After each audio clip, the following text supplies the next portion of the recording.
35. As 7 Torres do Diabo. Falas de Dugin. De maneira que amo o Oriente em geral e culpo o Ocidente. O Ocidente agora está se expandindo pelo planeta e a globalização é ocidentalização e americanização. Portanto, eu convido todo o resto a entrar em campo e lutar contra o globalismo, a modernidade barra hipermodernidade, o imperialismo yankee, o liberalismo, a religião do livre mercado e o mundo unipolar. Esses fenômenos são o último ponto do caminho do Ocidente em direção ao abismo, a última estação do mal e a imagem quase transparente do anticristo Ad Dajjalerev Rav. O Ocidente é o centro da Kali Yuga, seu motor e seu coração. Resposta do professor Olavo. Não, não é. Quem pretende atrair para a causa eurasiana o prestígio do guenonismo deveria ao menos ler René Guénon direito. Guénon nunca interpretou o simbolismo Oriente ou Ocidente como uma grosseira oposição maniqueísta do bem e do mal. Como profundo conhecedor do Islã, ele sempre levou em conta um dos mais célebres Ahadith, em que o profeta islâmico, apontando para os lados do Oriente, afirmou: o anticristo virá dali. Dos grandes centros difusores da contra-iniciação, como Guénon a chamava, nenhum, segundo ele, se localiza no Ocidente, mas um no Sudão, um na Nigéria, um na Síria, um no Iraque, um no Turquestão, dentro da União Soviética, e, ora vejam, 2 no Urais, em pleno território russo. Projetadas no mapa, as 7 torres formam o diagrama exato da constelação da Ursa Maior. A Ursa, emblema nacional da Rússia, representa no simbolismo tradicional a classe militar Kshatriya, K-S-H-A-T-R-I-Y-A, encíclica revolta contra a autoridade espiritual. Jean-Marc Alleman, A-L-L-E-M-A-N-D, menciona a respeito. A militarização forçada que acompanha inevitavelmente o marxismo e lhe serve de base. E prossegue. Esse aspecto guerreiro ao trans e totalmente invertido em relação à função original e subordinada da caça militar é o resultado último da revolta dos kshatriyas. Nesse sentido, a União Soviética é realmente a terra da Ursa. Como é que o grande conhecedor de geografia sagrada ignora ou finge ignorar uma coisa tão básica? E que é que mudou na Rússia de Putin, se não na direção de uma militarização ainda maior da sociedade? E não está esse fenômeno na linha mesma do projeto eurasiano, concomitante à dominação da sociedade chinesa pelos militares e à sovietização do Islã, que Jean Robin, R-O-B-I-N, categorizado porta-voz do guenonismo, considera um dos traços mais sinistros da degradação espiritual moderna? 36. Assimetria. O professor Carvalho culpa o Oriente e ama o Ocidente, mas começa aqui uma certa assimetria. Eu amo o Oriente como um todo, incluindo seus lados obscuros. O amor é forte, é um sentimento muito forte. Você não ama somente os aspectos puros do ser amado, você o ama completamente. Somente tal amor é amor real. O professor Carvalho ama o Ocidente, mas não todo o Ocidente, só uma parte. Ele rejeita a outra parte. O professor Dugin reconhece uma diferença básica entre nós. Enquanto ele adere ao Oriente inteiro, com suas virtudes e pecados, com seus santos e seus criminosos, suas realizações sublimes e suas abominações, eu não faço o mesmo com o Ocidente. Examino-o criticamente e só posso, em sã consciência, provar parte dele, aquela parte que é compatível com os valores cristãos que o fundaram. O professor Dugin percebe isso, mas não atina com a significação óbvia dessa diferença. Ele se identifica com uma área geográfica e com um poder geopolítico, eu com valores gerais que não se encarnam em nenhum território geográfico e em nenhum dos poderes deste mundo. Quando Cristo disse, meu reino não é deste mundo, ele deu a entender que nenhum poder mundano encarnaria jamais a sua mensagem, exceto de maneira provisória e imperfeita, de modo que nenhum deles teria jamais autoridade de pretender representá-lo com plenitude. O Velho Testamento já ensinava que os deuses das nações são demônios, proibindo aos fiéis oferecer a qualquer deles a devoção e a lealdade que só a Deus eram devidas. Quando me recuso a tomar partido entre as alternativas geopolíticas oferecidas pelo professor Dugin, estou apenas me recusando a cultuar demônios, mas ainda a fazê-lo sob pretexto cristão. Nunca como hoje os poderes deste mundo foram tão ostensivamente hostis ao cristianismo. Se é verdade que o Espírito sopra onde quer, a obrigação do cristão é segui-lo onde quer que ele vá, em vez de deixar-se paralisar hipnoticamente no culto de falsas divindades. 37. Teoria da conspiração. Para explicar muito de sua atitude diante do Oriente, ele apela a uma teoria da conspiração. Cientificamente, isso é inadmissível e desacredita imediatamente a tese do professor Olavo, mas neste debate creio que a correção científica não signifique muito. Eu não tento agradar ou convencer alguém, eu estou interessado somente na verdade. Vincit omnia veritas. Se o professor Carvalho prefere fazer uso de teoria da conspiração, deixemos-lo fazer. A teoria da conspiração exposta pelo professor Carvalho é, no entanto, banal e rasa. Existem muitas outras teorias de tipos mais extravagantes e brilhantes em seu idiotismo. Eu escrevi um volume grosso sobre a sociologia da teoria da conspiração, descrevendo versões muito mais estéticas, como, por exemplo, as que estão reunidas nos livros de Adam Parfrey. Extraterrestres dominam o mundo, ou O Governo Reptiliano, de David Icke, ou ainda Os Seres Subterrâneos, ou Deros, de R.S.H. Shaver, que foram evocados de forma impressionante no filme japonês Maribito, de Takashi Shimizu. Mas temos o que temos. Tentemos encontrar uma razão para que um professor brasileiro-americano sério aceite o risco de parecer um tanto lunático ao apelar para teorias da conspiração. Resposta do professor Olavo. Qualquer semelhança entre a minha teoria dos sujeitos da história e teorias da conspiração que alertam para invasões de extraterrestres ou governo dos répteis é apenas uma analogia forçada, artificiosa e insultuosa. Aqui, um debatedor inepto, em desespero, recorre para fugir da discussão. Aqui, novamente, o professor Dugin se mostra incapaz de orientar-se na complexidade das questões que levanto e esconde o seu despreparo por trás de uma afetação teatral de superioridade. Eu não esperava que ele fizesse, diante do público, tão obsceno striptease moral. Quem quer que saiba ler compreenderá instantaneamente que minhas explicações sobre a natureza da ação histórica são exatamente o oposto de uma teoria da conspiração. Demonstra ali que a atual disputa de poder no mundo usa de instrumentos que são não só normais e inerentes à luta política, mas são de fato os únicos que existem. Não há ação histórica sem continuidade ao longo das gerações, e só alguns tipos de grupos humanos têm meio de atender a esse requisito. Se entre esses meios se inclui o controle do fluxo de informações, isso só se deve ao detalhe banal e metodologia histórica de que a difusão dos fatos produz novos fatos, de que, portanto, o controle do fluxo de informações é absolutamente essencial a qualquer grupo ou entidade que planeje ações históricas de longo prazo. O Council on Foreign Relations, por exemplo, conseguiu permanecer totalmente secreto e desconhecido ao longo de 50 anos, embora dele fizessem parte praticamente todos os donos de grandes meios de comunicação, o Ocidente. Quando findo o prazo de descrição obrigatória, David Rockefeller agradeceu publicamente aos jornalistas o seu silêncio de 5 décadas. Deveríamos ocultar esse fato só por um temor caipira de sermos acusados de teóricos da conspiração? Qualquer que seja a nossa interpretação desses acontecimentos, não podemos negar que eles expressam um propósito duradouro e constante de controlar as informações que chegam ao público e assim exercer grande domínio na medida do humanamente possível sobre a direção dos acontecimentos políticos. Comparar afirmações óbvias como essa a um anúncio de invasão de marcianos é um hiperbolismo pueril que só pode expor seu autor à humilhação e à chacota. 38. Teoria da conspiração 2. Fala do Dugin. Parece que sei a resposta. O lado sério dessa argumentação, não tão sério, consiste na necessidade do professor Carvalho diferenciar o Ocidente que ele ama daquele que ele não ama. Portanto, o professor Carvalho demonstra ser idiosincrático. Ele não somente detesta o Oriente, e consequentemente o eurasianismo e a mim mesmo, mas também odeia parte do Ocidente. Para delimitar a fronteira no Ocidente, ele se utiliza da conspiração e do termo consórcio, e poderia usar também sinarquia, governo global, e assim por diante. Aceitemo-lo por enquanto de maneira que concordaremos sobre o consórcio. A descrição do consórcio é surpreendentemente correta. Pode ser que o sentimento de correção de minha parte no que concerne à análise pode ser explicado pelo fato de que dessa vez compartilho do ódio do professor Carvalho. Assim, eu concordo com a descrição caricata da elite globalista e com todas as furiosas imagens a ela aplicadas. Aí, nosso ódio coincide. O professor Carvalho afirma que o consórcio tem o controle do mundo contra a vontade e o interesse de todos os povos, suas culturas e tradições. Concordo com isso. Talvez os mitos Fabiano e de Rothschild sejam muito simplistas e ridículos, mas a essência é verdadeira. Existe de fato algo como uma elite global e ela está agindo. Ao admitir que o consórcio existe e age de maneira que descrevi, o professor Dugin mostra que ou a minha versão desse fenômeno não é de maneira alguma uma teoria da conspiração, ou ele próprio não é avesso a cultivar teorias da conspiração quando lhe convém. 39. Ideologia da livre competição? Falas do Dugin. Essa elite, no entanto, trabalha com uma infraestrutura ideológica, econômica e geopolítica concreta. Em outras palavras, essa elite é historicamente e geograficamente identificada e ligada a um conjunto especial de valores e instrumentos. Todos esses valores e instrumentos são absolutamente ocidentais. As raízes dessa elite remontam à modernidade europeia, ao iluminismo e ao surgimento da burguesia. W. Sombart. A ideologia dessa elite é baseada no individualismo e no hiperindividualismo. De Lipovetsky L. Dumont. A base econômica dessa elite é o capitalismo e o liberalismo. O ethos dessa elite é a livre competição. Resposta do professor Olavo. Limito-me a responder a última sentença do parágrafo, que resume o sentido dele inteiro. Em que mundo está o professor Dugin para afirmar que o ethos da elite globalista do consórcio é a livre competição? Será que ele ignora mesmo tudo a respeito da história dessa entidade? Não sabe que a atividade mais constante dessa elite nos Estados Unidos há pelo menos 50 anos tem consistido em tentar impor não só a atividade econômica, mas a todos os campos da existência humana toda a sorte de restrições e controles estatais? Não sabe que o conflito básico da política americana é a luta entre as políticas estatizantes impostas pelo establishment e a boa e velha liberdade de mercado tão cara aos americanos tradicionais?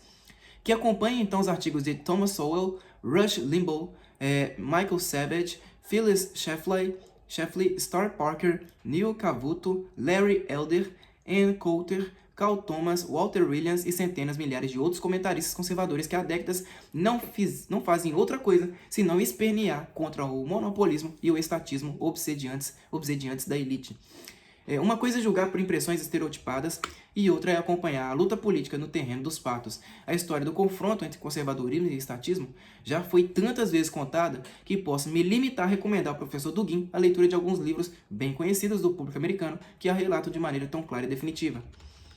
É verdade que no plano internacional a elite defende a liberdade de mercado entre as nações, mas por que justamente desejaria impor no exterior justamente o contrário do que faz em casa? Já no século XIX, um dos mais ardentes defensores da abertura dos mercados ao comércio internacional foi Marx, por saber que as fronteiras nacionais eram um obstáculo considerável à expansão do movimento revolucionário. Karl Marx.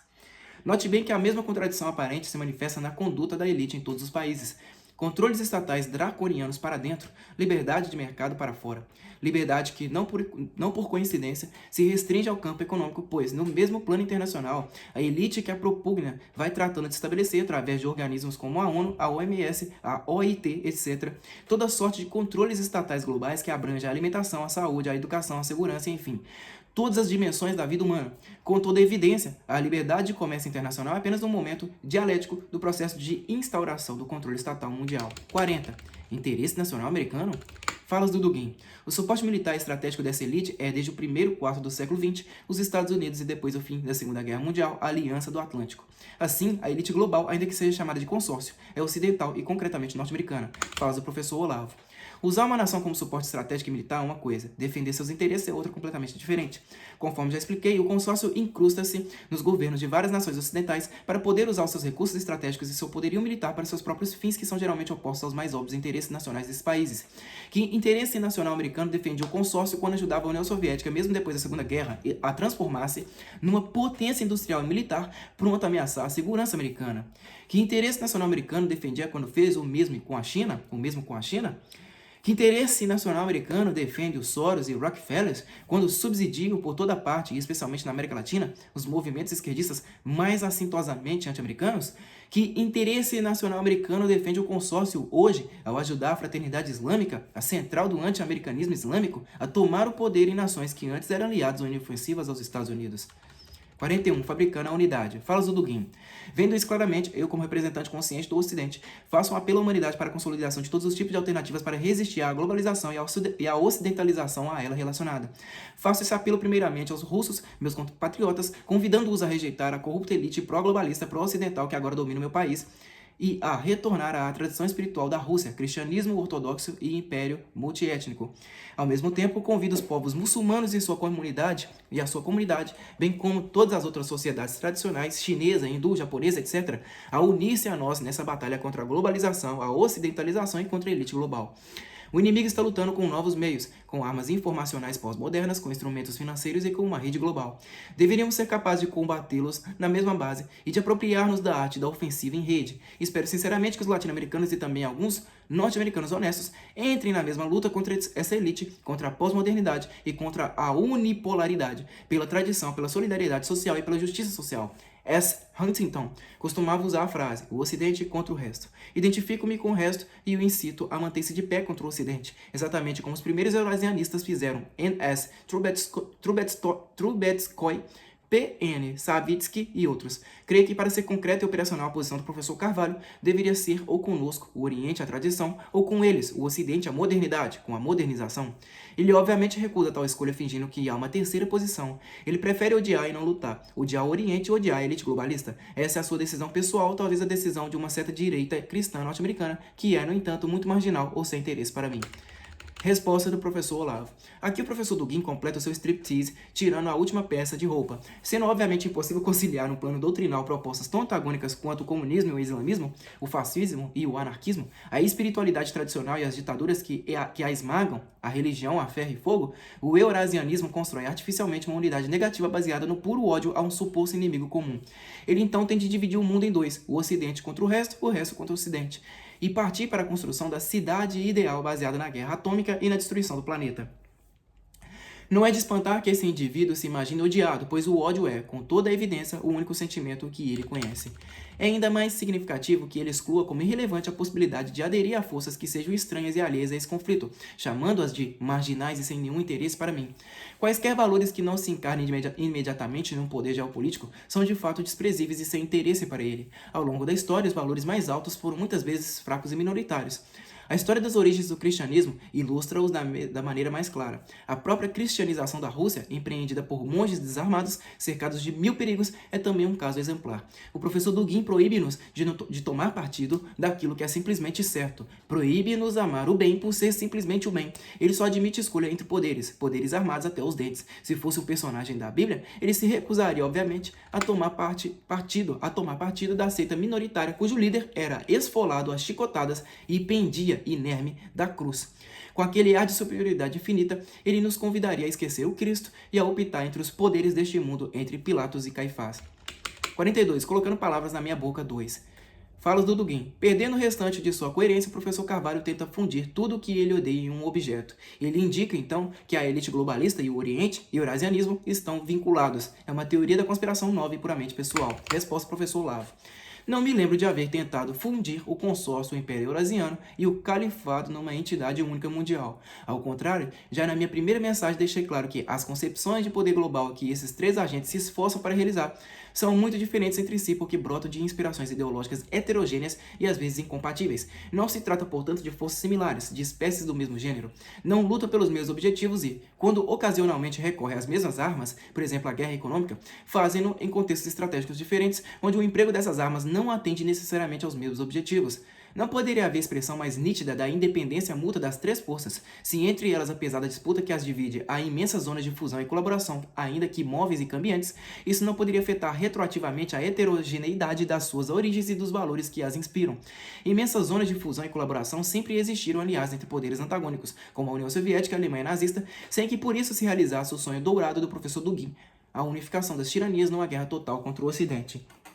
Colaborações entre o consórcio, o esquema russo-chinês e o califado são tão notórias e tão bem documentadas que não há razão para insistir nisso. As guerras que o governo americano está movendo agora mesmo em benefício exclusivo da fraternidade islâmica, os investimentos americanos maciços que transformaram uma China falida em potência industrial ameaçadora contra o protesto de tantos conservadores, ou a ajuda muito especial dada pelos Estados Unidos à reconstrução da União Soviética após a Segunda Guerra, em condições muito mais generosas do que as oferecidas aos demais aliados, tais são exemplos historicamente indubitáveis que nenhum espantalho do guineano é grande o bastante para encobrir. Tentar fazer de minhas explicações tão simples e claras a construção mitológica de uma central global de maleficência, algo como a Caos da série Agente 86, é tão artificial, tão ridículo que o impulso de caricaturar se volta contra o próprio autor da façanha, mostrando-o como um verdadeiro palhaço. 43. Colocando palavras na minha boca. 3. Falas do Dugin. Ele poderia ampliar a panóplia com outras extravagâncias que poderiam soar algo como a própria elite globalista dirigida por um diabólico centro no Oriente. Resposta, professor Olavo. Construtor e demolidor infatigável de espantalhos, lá vem o professor Dugin de novo me atribuindo ideias que não são nem poderiam ser minhas, e que, aliás, para cúmulo de ironia, são as dele próprio. A crença em centros demoníacos orientais que dirigiriam todo o movimento do mal no mundo é parte integrante da doutrina tradicional de René Guénon, que ele subscreve sem reservas e a qual desde há mais de 20 anos consagro no máximo admiração prudente e crítica. 44. Colocando palavras na minha boca. 4. Falas do Dugin. Ou o Oriente e o socialismo é um ventríloco nas mãos de diabólicos banqueiros e de fanáticos do CFR, da Comissão Trilateral e assim por diante. Parabéns, é muito criativo. A livre fantasia operando. Resposta, professor Olavo. Nunca afirmei que o socialismo soviético ou o governo da União Soviética fossem marionetes nas mãos de banqueiros diabólicos, conspiradores atlantistas ou qualquer coisa pelo gênero. Quem o afirmou foi o próprio Alexander Dugin, quando, baseado na opinião de seu correligionário Jean Parvulescu, diz acreditar que a KGB era o centro de influência mais direta da Ordem Atlântica, a máscara dessa ordem, e que é bem possível falar de uma convergência dos serviços especiais, de uma fusão da KGB e da CIA, da sua unidade de lobbying no nível geopolítico. Não tendo coisa mais inteligente a dizer contra mim, Alexander Dugin acusa-me de acreditar em Alexander Dugin. É pecado que cometi ocasionalmente, mas não com respeito a este ponto, onde insisti claramente na independência mútua dos três blocos, tanto no que diz respeito à sua origem histórica, quanto aos seus objetivos e suas respectivas ideologias, apontando apenas colaborações locais e ocasionais que não comprometem essa independência em nada. Como de hábito, o professor Dugin, incapaz de responder às minhas afirmações, substitui-as pelas suas próprias, e desferindo socos e pontapés em si mesmo, jura que está me dando uma surra danada. Como espera ele que eu reaja a isso, senão com um misto de compaixão e hilariedade? Convém deixar claro em tempo que a própria teoria duginiana da Guerra dos Continentes é de alto a baixo uma teoria da conspiração com raízes manifestamente ocultistas, como por exemplo as ideias de Helena P. Blavatsky e Alice Bailey. Na conclusão desse debate, incluirei parte do meu estudo, Alexander Dugin e a Guerra dos Continentes. Leiam e me digam se, ao me rotular de teórico da conspiração, o professor Dugin está ou não pondo em prática o velho truque dos comunistas. Acuse-os do que você faz, xingue-os do que você é. 45. Igreja Ocidental ou Católica?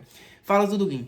Neste ponto eu preferiria encerrar o debate, mas acho que é possível prestar um pouco mais de atenção às forças positivas descritas por Carvalho como sendo vítimas da elite global.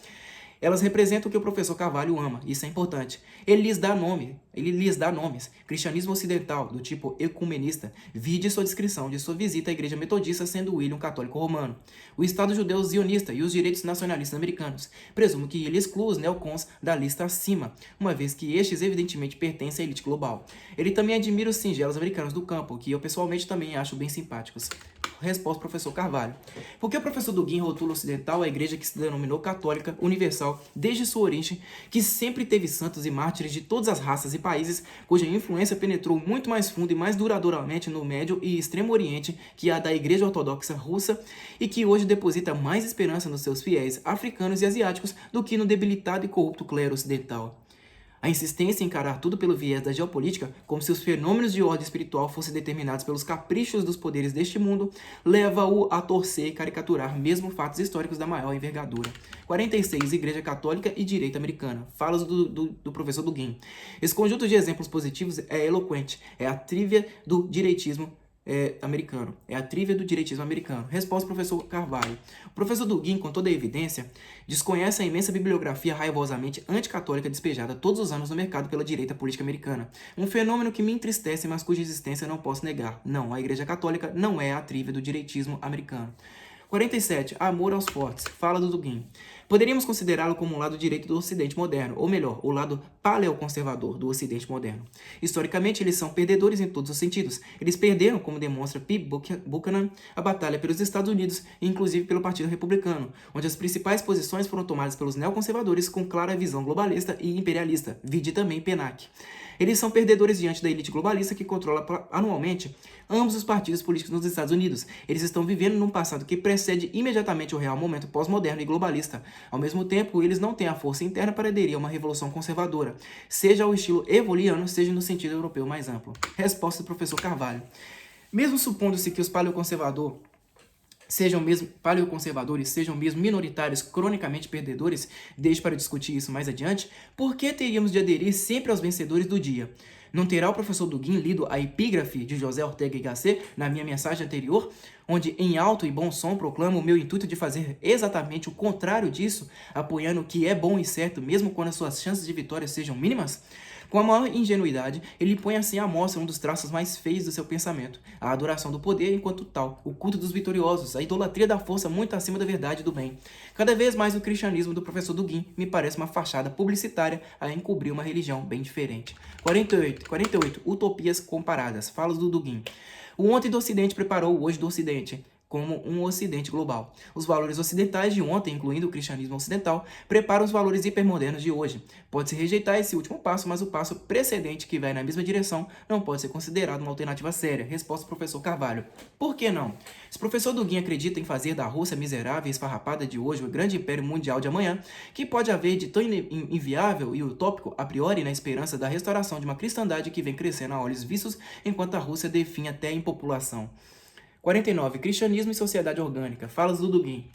O cristianismo ocidental enfatizou o indivíduo como o centro da religião e fez da salvação um assunto estritamente individual. O protestantismo levou essa tendência ao seu fim lógico. Negando cada vez mais a ontologia holística da sociedade orgânica do cristianismo ocidental, desembocou-se na modernidade, na autonegação, deísmo, ateísmo, materialismo e economicismo.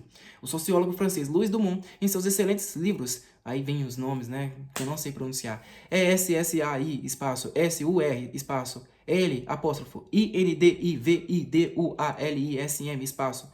Aí vem outro nome. HOMO, espaço, AEQUALIS, demonstra que o individualismo metodológico é o resultado do esquecimento e da expurgação direta por parte dos escolásticos ocidentais da tradição teológica greco-romana inicial e original, a qual foi conservada intacta em Bizâncio e na Igreja Oriental como um todo. Resposta do professor Carvalho. 1. Nem nos evangelhos, nem nos escritos dos primeiros padres encontra menor menção a uma sociedade orgânica, cuja construção devesse ter prioridade lógica ou cronológica sobre a salvação das almas individuais. Pode o professor Dugin me mostrar onde, em que versículo, o Nosso Senhor revelou algum intuito de fundir a sua igreja com o reino de César? Bem ao contrário, a igreja nasceu, cresceu e salvou milhões de almas numa sociedade abertamente anticristã, e todo o crescimento que veio a ter depois da conversão de Constantino não se compara proporcionalmente à transformação de um grupo de 12 apóstolos numa religião universal cuja área de influência já ia, então, bem além das fronteiras do Império Romano. Se uma sociedade orgânica fosse um conditio, um sine qua non para a existência e a expansão do cristianismo, nada disso poderia ter acontecido. O próprio surgimento da igreja teria sido impossível. A prioridade absoluta e indiscutível da salvação das almas individuais sobre a criação de uma sociedade orgânica foi estabelecida definitivamente por nosso Senhor Jesus Cristo ao declarar: o sábado foi feito para o homem, não o homem para o sábado.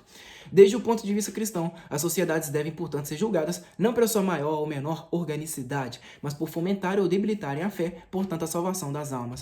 2. Admitindo-se ad argumentandum que o cristianismo ocidental desembocou no individualismo por sua própria culpa e que condená-lo em bloco por isso não seja cair no crime de racismo intelectual denunciado pelo professor Dugin no item 22, que resultados alcançou na Rússia o holismo da Igreja Ortodoxa, será difícil enxergar a afinidade entre a sociedade orgânica, dominada por uma igreja estatal, e a sociedade soviética, presidida por um partido dotado de uma doutrina infalível?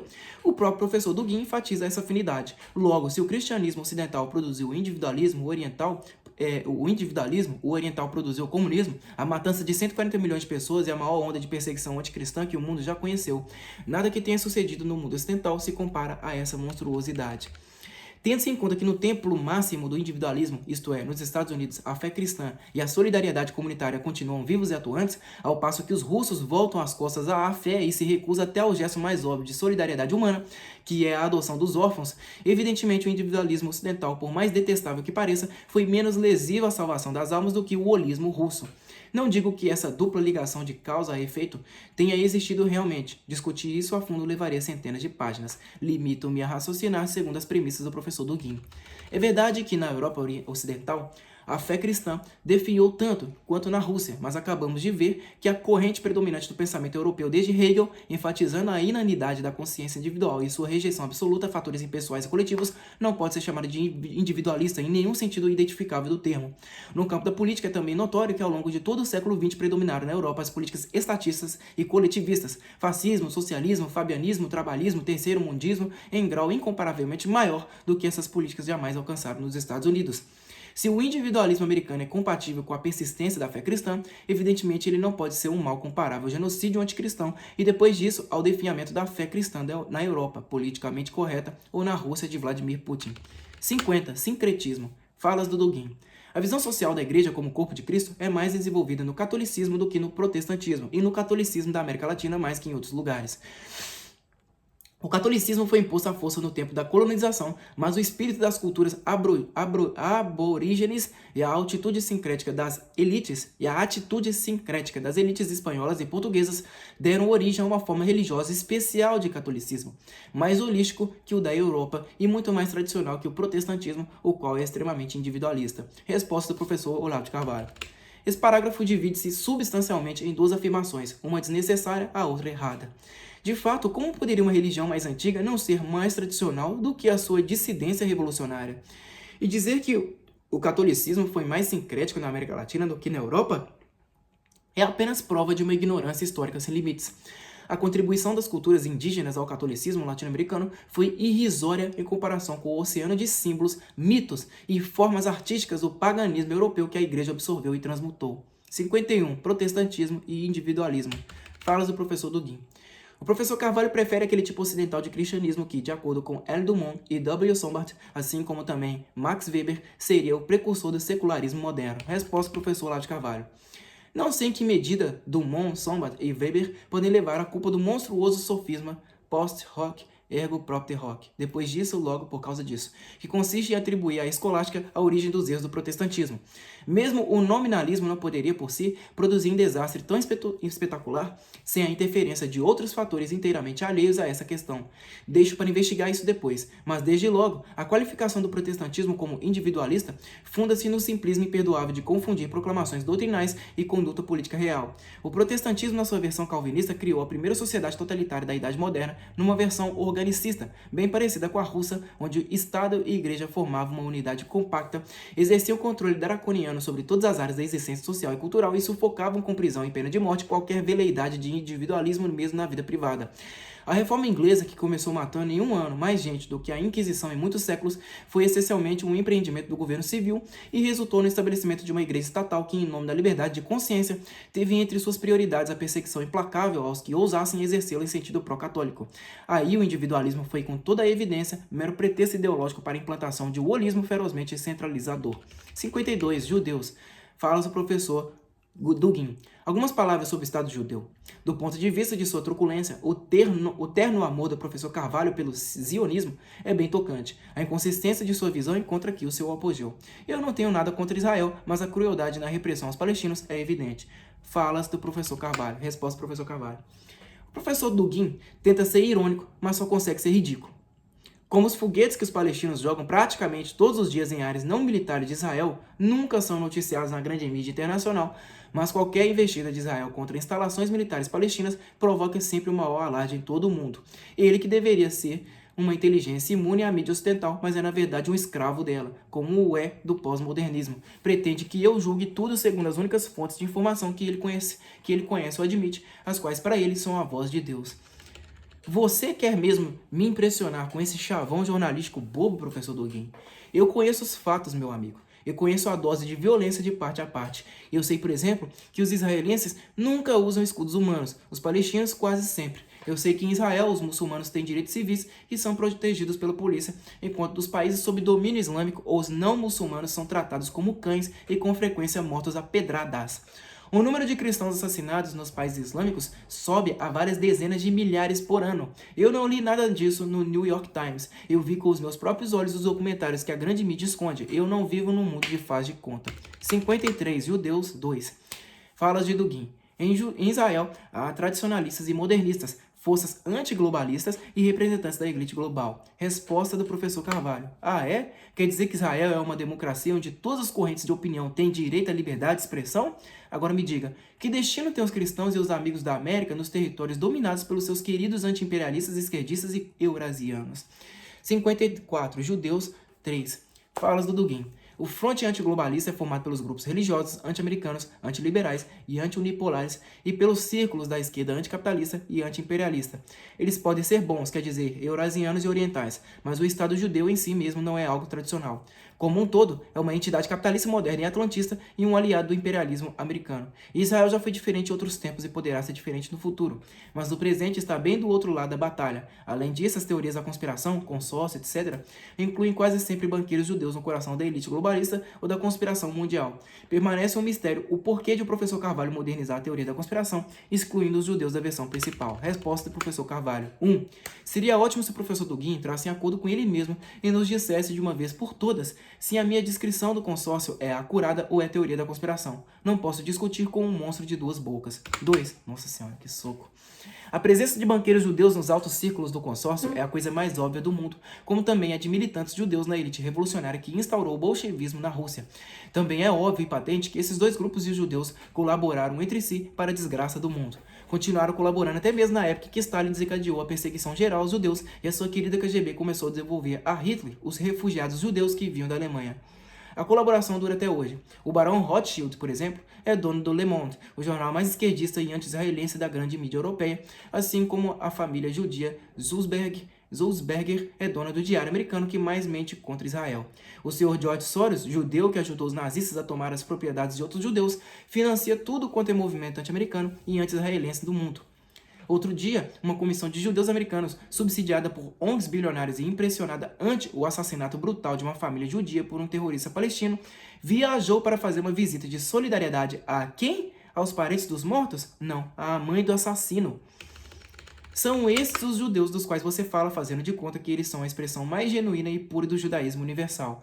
Se eles o fossem, eu seria antissemita. Quem são esses judeus que você menciona? São aqueles que nosso Senhor denominou sinagoga de Satanás e definiu como os que dizem que são judeus, mas não o são. São pessoas que, como os membros da famigerada Comissão Judaica do Partido Comunista da União Soviética, se prevalecem da sua origem étnica para permanecer infiltrados na comunidade que os gerou e mais facilmente poder traí-la, entregá-la a seus carrascos, levá-la ao matadouro. São esses a quem você serve ao julgar as vítimas pelos assassinos. 3. Minha posição quanto ao Estado de Israel é muito simples e estritamente pessoal. Não tem nada a ver com atlantismo versus eurasismo. Não pretendo impô-la a quem quer que seja. Em primeiro lugar, a mim me parece que após todo o sofrimento que os judeus passaram na Alemanha, na Rússia e um pouco por toda parte na Europa, seria pura desumanidade de negar-lhes uma fatia de terra onde pudessem viver em paz e segurança entre os seus. Tenho orgulho de que um brasileiro, o grande Oswaldo Aranha, presidisse a Assembleia Geral da ONU quando se criou o Estado de Israel. Pouco importa nisso o teor da política que viesse a ser adotada pelos israelenses na sua nação recém-estabelecida. Mesmo que decidissem fazer ali uma ditadura comunista, isso não seria motivo para tomar-lhes a terra e espalhá-los numa nova diáspora. Em segundo lugar, como católico, acredito que os judeus terão uma missão providencial a cumprir nos últimos tempos e que, portanto, é dever dos cristãos protegê-los ou, no mínimo, salvá-los da extinção quando ameaçados. A bula do Papa Gregório X, 1271 a 1276, que incorporando sentenças de seus antecessores Inocêncio III e Inocêncio IV, proíbe lançar falsas acusações contra os judeus e ordena que os fiéis os deixem viver em paz, tem sido uma constante inspiração para mim. 55. Amor aos Fortes 2. Fala do Dugin. Minha opinião, os paleoconservadores americanos estão condenados. Os discursos deles é incoerente, fraco e muito idiosincrático. Resposta do professor Olavo de Carvalho. 1. O homem que toma o pós-modernismo como autoridade absoluta e ao mesmo tempo o condena como expressão máxima da corrupção ocidental não deveria chamar ninguém de incoerente. 2. Também não deveria fazê-lo o homem que xinga os direitistas tradicionais e linhas depois que clama pelo seu apoio. 3. Mesmo que os paleoconservadores estivessem condenados à derrota, alegar essa razão para lhe sonegar apoio seria imoral e supremamente covarde. O homem que só toma partido de quem lhe parece forte não deveria chamar ninguém de fraco. Agarrar-se aos fortes é conduta de mulher vagabunda, não de homem. Como pode o professor Dugin falar tanto de ética de guerreiros e esquecer que ela tem como um de seus mandamentos primordiais o dever de proteger los que son los menos contra los que son los más? 4. Por fim, não é verdade que os conservadores tradicionais estejam condenados à extinção. Foram eles que elegeram o presidente americano mais amado de todos os tempos, escolhido em várias enquetes como o maior dos americanos, acima de Washington e de Lincoln. E foram eles que criaram o mais vasto movimento popular que já existiu nos Estados Unidos, o Tea Party. O eurasismo não tem um centésimo desse apoio na própria Rússia. 56. Multiculturalismo. Falas do professor Dugin. Se alguns bravos e honestos norte-americanos quisessem lutar contra a elite globalista como o último estágio da história ocidental, como o fim da história, que se unam, por favor, às nossas tropas eurasianas. Nossa luta é, em certo sentido, universal, assim como é universal o desafio globalista. Temos diferentes tradições, mas ao defendê-las, confrontamos o inimigo comum de qualquer tradição. Assim, exploraremos nossas respectivas zonas de influência no mundo multipolar somente depois da nossa vitória comum sobre a besta americana, atlantista, liberal, globalista, capitalista, pós-moderna. Resposta do professor Carvalho. É muito bonito. Que nos promete o eurasismo para depois da Guerra Mundial que destruirá o Ocidente? Uma sociedade multicultural, onde as diferentes etnias terão a sua representação no parlamento. Mas não é isso mesmo que já vemos nos parlamentos de todas as nações do Ocidente? Será mesmo que o professor Dugin nunca ouviu falar de Black Caucus, de lobby islâmico, etc.? Para que fazer uma guerra mundial só com a finalidade de chegar precisamente aonde já estamos? 57. Espírito guerreiro. Falas do Dugin. Houve um tempo em que o Ocidente teve a sua própria tradição, perdeu-a parcialmente, foi contaminada parcialmente por germes venenosos. O Ocidente deveria fazer uma busca em suas profundas raízes ancestrais, mas essas raízes levam ao mesmo passo indo-europeu e eurasiano o glorioso passado dos citas, dos celtas, dos sármatas, dos alemães, eslavos, hindus, persas, romanos e suas sociedades holísticas, sua cultura guerreira e hierárquica e aos seus valores místicos e espirituais que nada tinham em comum com a atual e degenerada civilização mercantil e capitalista. Seria realmente muito bom se o Ocidente recuperasse seu espírito guerreiro, sacudindo de si a pusilanimidade burguesa. Mas garanto que nada desse espírito tem raízes na Pérsia, na Índia ou na Rússia. Remonta à cavalaria cristã da Idade Média, às grandes navegações, à conquista da América e à ocidentalização do mundo. A tudo daquilo que o professor Dugin abomina e que a militância esquerdista subsidiada pelo consórcio, pela KGB e pelo terceiromundismo chique tem se esforçado para desmoralizar e achincalhar por meio da guerra suja cultural. Mas como dizia Nietzsche, não se destrói completamente senão aquilo que se substitui. Não basta cortar o Ocidente de suas raízes e em seguida acusá-lo de falta de raízes. É preciso meter-lhe um enxerto eurasiano e persuadi-lo de que esta é a sua raiz verdadeira. 58. Revolta e pós-modernismo. Falas do Dugin. Para retornar à tradição, precisamos levar a cabo a revolta contra o mundo moderno e contra o Ocidente moderno. Uma revolta que seja absoluta, espiritual, tradicionalista e social, socialista. O Ocidente está em agonia. Precisamos salvar o mundo dessa agonia e talvez salvar o próprio Ocidente. O Ocidente moderno e pós-moderno tem que morrer. Resposta, professor Carvalho. Como poderá morrer o pós-modernismo, tendo fiéis tão devotos até na Rússia de Vladimir Putin? 59. A salvação pela destruição. Falas do Dugin. Se houver valores tradicionais reais em seus fundamentos, e eles certamente existem, salvá-los-emos somente no processo da destruição global da modernidade / hipermodernidade. Resposta, professor Olavo de Carvalho. A salvação pela destruição é um dos chavões mais constantes do discurso revolucionário. A Revolução Francesa prometeu salvar a França pela destruição do antigo regime. Trouxe-a de queda em queda até a condição de potência de segunda classe. A Revolução Mexicana prometeu salvar o México pela destruição da Igreja Católica. Transformou-o num fornecedor de drogas para o mundo e de miseráveis para a assistência social americana. A Revolução Russa prometeu salvar a Rússia pela destruição do capitalismo. Transformou-a num cemitério. A Revolução Chinesa prometeu salvar a China pela destruição da cultura burguesa. Transformou-a num matadouro. A Revolução Cubana prometeu salvar Cuba pela destruição dos usurpadores imperialistas. Transformou-a numa prisão de mendigos. Os positivistas brasileiros prometeram salvar o Brasil mediante a destruição da monarquia. Acabaram com a única democracia que havia no continente e jogaram o país numa sucessão de golpes e ditaduras que só acabou em 1988 para dar lugar a uma ditadura modernizada com outro nome. Puta que pariu. O professor Olavo era muito inteligente mesmo. Agora o professor Dugin promete salvar o mundo pela destruição do Ocidente. Sinceramente, eu prefiro não saber o que vem depois. A mentalidade revolucionária, com suas promessas autoadiáveis, tão prontas a se transformar nas suas contrárias, com a cara mais coerente do mundo, é o mais flagelo que já se abateu sobre a humanidade. Suas vítimas de 1789 até hoje não estão abaixo de 300 milhões de pessoas, mais que todas as epidemias, catástrofes naturais e guerras entre nações mataram desde o início dos tempos. A essência do seu discurso, como creio já ter demonstrado, é a inversão do sentido do tempo. Inventar um futuro e reinterpretar à luz dele como se fosse premissa certa e arquiprovada o presente e o passado. Inverter o processo normal do conhecimento, passando a entender o conhecido pelo desconhecido, o certo pelo duvidoso, o categórico pelo hipotético. É a falsificação estrutural, sistemática, obsediante, hipnótica, a condensação político-cultural do delírio de interpretação. O professor Dugin inventou o Império Eurasiano e reconstrói toda a história do mundo como se fosse a longa preparação para o advento dessa coisa linda. É um revolucionário como outro qualquer, apenas imensamente mais pretensioso.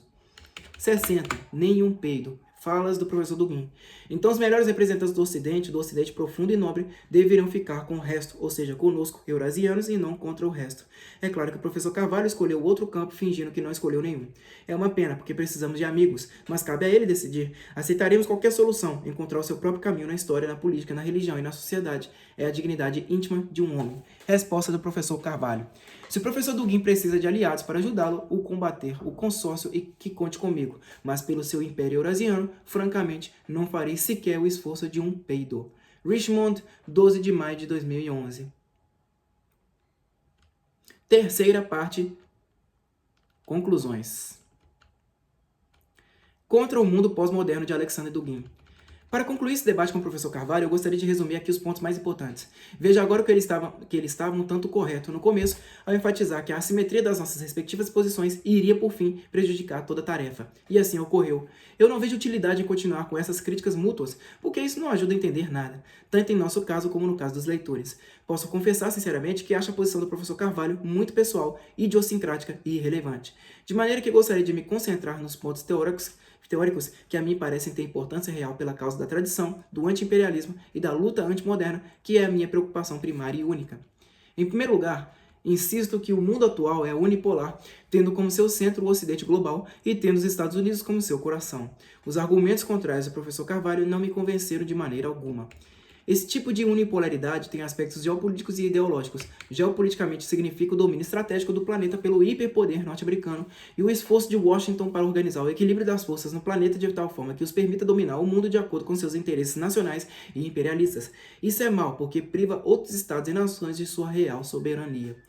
Quando há somente uma instância que decide quem está certo, quem está errado e quem deveria ser punido, temos um tipo de ditadura global. Estou convencido de que isso não é aceitável. Portanto, deveríamos lutar contra isso. Se alguém nos priva de nossa liberdade, temos que reagir. Faluemos. O Império Americano deveria ser destruído e será em algum momento. Ideologicamente, a unipolaridade é baseada em valores do modernismo e do pós-modernismo, valores esses que são antitradicionais. Compartilho da visão de René Guénon e Julius Evola, que considerava a modernidade e sua base ideológica, o individualismo, a democracia liberal, o capitalismo, o confortismo e assim por diante, como sendo a causa da futura catástrofe da humanidade e o domínio das atitudes ocidentais como a razão da degradação final do planeta. O Ocidente está se aproximando de seu fim e não deveríamos permitir que ele levasse consigo ao abismo todo o resto.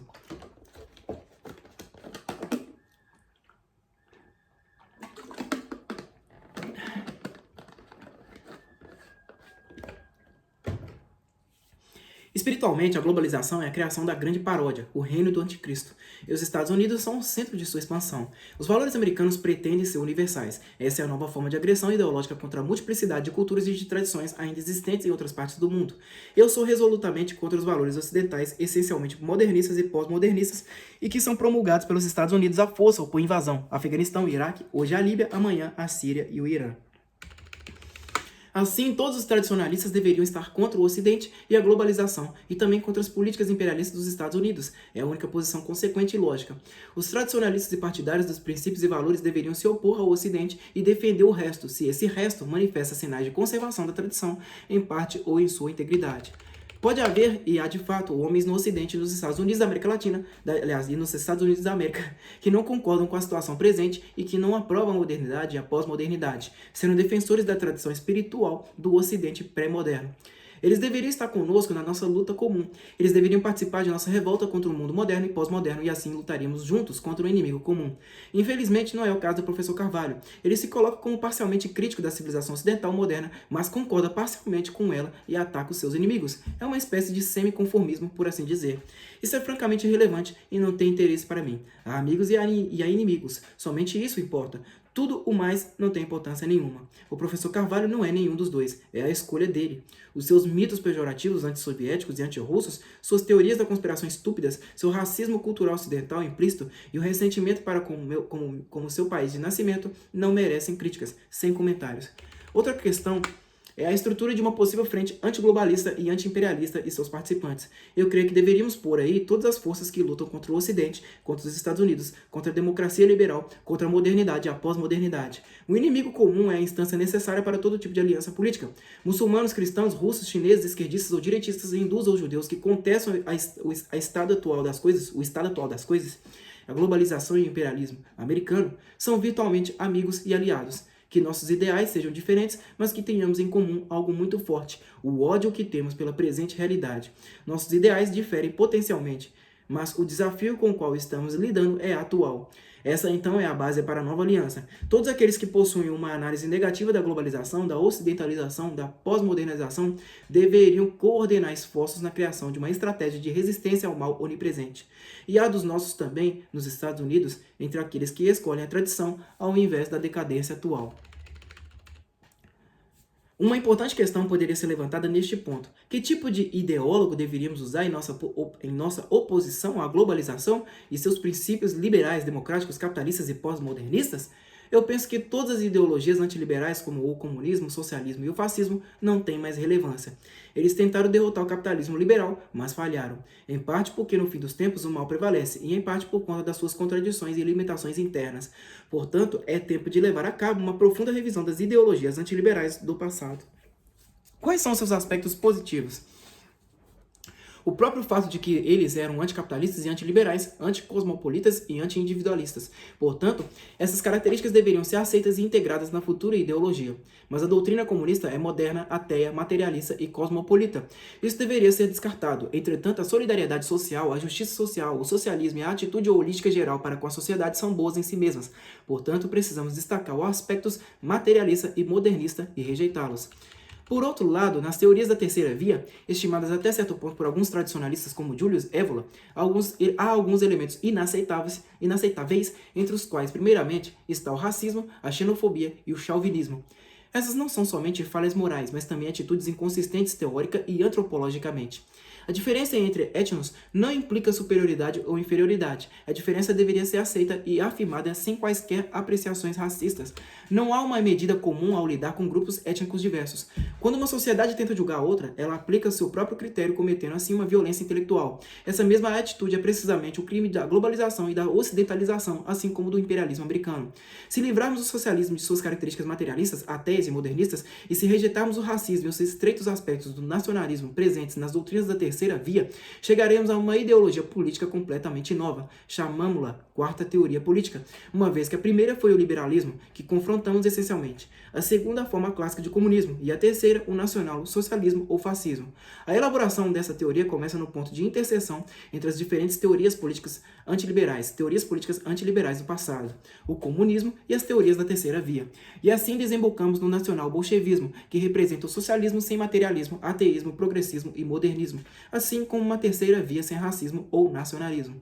Mas esse é somente o primeiro passo. O acréscimo mecânico de versões profundamente revisadas das ideologias antiliberais do passado não nos dá o resultado final. É somente uma primeira aproximação, uma abordagem preliminar. Deveríamos seguir adiante e fazer um apelo à tradição e às fontes pré-modernas de inspiração. Temos aí o estado ideal de Platão, a sociedade hierárquica e teológica da Idade Média, cristã, islâmica, budista, judia ou hindu, e a visão de um sistema político e social normativo. Essa fonte pré-moderna é um desenvolvimento muito importante da síntese nacional bolchevista. Portanto, temos de encontrar um novo nome para esse tipo de ideologia, e quarta teoria política é bem apropriada ao caso. Isso não nos diz o que é essa teoria, mas sim o que ela não é. Portanto, é uma espécie de convite e apelo em vez de um dogma. Politicamente, temos aqui uma base interessante para a cooperação consciente entre esquerdistas e direitistas, assim como entre os religiosos e outros movimentos antimodernos, os ecologistas, por exemplo. A única coisa na qual insistimos para criar tal cooperação é colocar de lado os preconceitos anticomunistas e também os antifascistas. Esses preconceitos são instrumentos nas mãos de liberais e globalistas através dos quais mantêm os seus inimigos divididos. Devemos, portanto, rejeitar firmemente o anticomunismo e o antifascismo. Ambos são ferramentas contra-revolucionárias nas mãos da elite global. Ao mesmo tempo, deveríamos nos opor a qualquer tipo de confronto entre as religiões, muçulmanos contra cristãos, judeus contra muçulmanos, muçulmanos contra hindus e assim por diante. As guerras entre diferentes confissões é um trabalho de ódio pela causa do reino do anticristo que tenta dividir todas as religiões tradicionais para poder impor sua própria pseudo-religião, a paródia escatológica. O professor Carvalho trabalha aqui como um propositor de tal divisão de religiões. Isso é muito lógico pela sua posição. Precisamos, portanto, unir a direita, a esquerda e as religiões numa luta comum contra o inimigo. A justiça social, a soberania nacional e os valores tradicionais são três princípios de tal ideologia.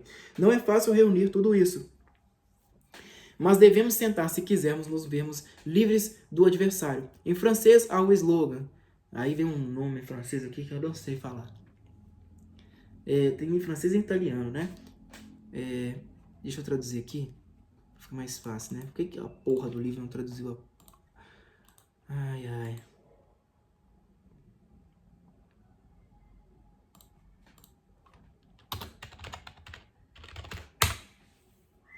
A direita dos valores e a esquerda do trabalho.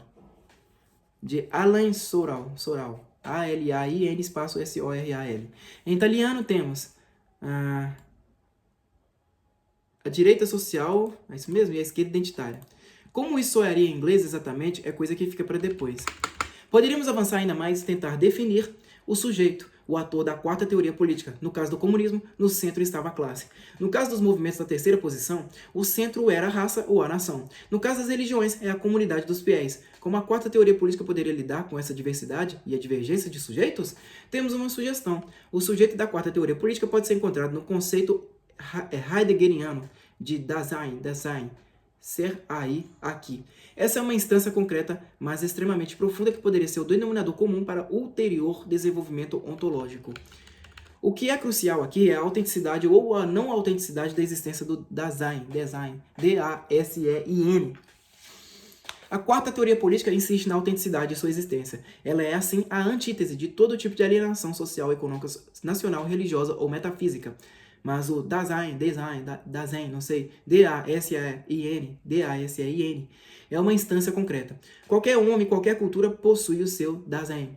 Diferente entre si, mas está sempre presente. E aqui eu só posso mencionar um assunto que precisaria de mais explicações, as quais são dadas em meus livros e artigos. O último ponto é o lugar do Brasil e da América Latina como um todo na estrutura global real do mundo. Eu vejo o papel do Brasil como algo comparável ao papel da Rússia e Eurásia.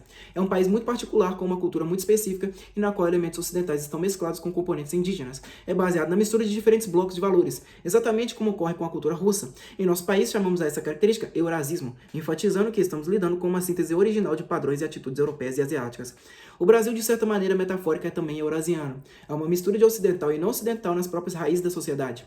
O Brasil, assim como outros países da América Latina, tem a sua própria identidade particular, mas entre outros países, o Brasil é o que está se desenvolvendo com maior velocidade e está conseguindo afirmar mais e mais a sua independência política e econômica. Essa independência é considerada primeiramente em comparação com os Estados Unidos. Portanto, aqui a afirmação de identidade cultural vai de mãos dadas com o crescimento econômico e geopolítico. Precisamos interpretar as simpatias esquerdistas da maior parte da sociedade brasileira como um signo da busca de uma identidade social particular que não cabe nos padrões individualistas e liberais da sociedade norte-americana. O socialismo brasileiro e da América Latina, como um todo, tem muitas características nacionalistas e étnicas em si mesmo. O fator religioso católico e a síntese das crenças religiosas populares são elementos muito importantes no presente despertar da nova identidade soberana no Brasil. É, em alguns aspectos, comparável com o renascimento geopolítico, cultural e espiritual da Rússia moderna. Assim, a afinidade nos níveis geopolíticos, culturais e sociais faz com que a nossa situação seja similar e nos dê base para mútua cooperação e aliança geopolítica. A Rússia, assim como a América Latina, os países islâmicos ou a China, vê o mundo futuro essencialmente como um mundo multipolar no qual os Estados Unidos e o Ocidente em geral deveriam ser não mais do que um dos polos entre todos os outros. Qualquer clamor de imperialismo, colonialismo ou universalismo de valores deveria ser severamente rejeitado.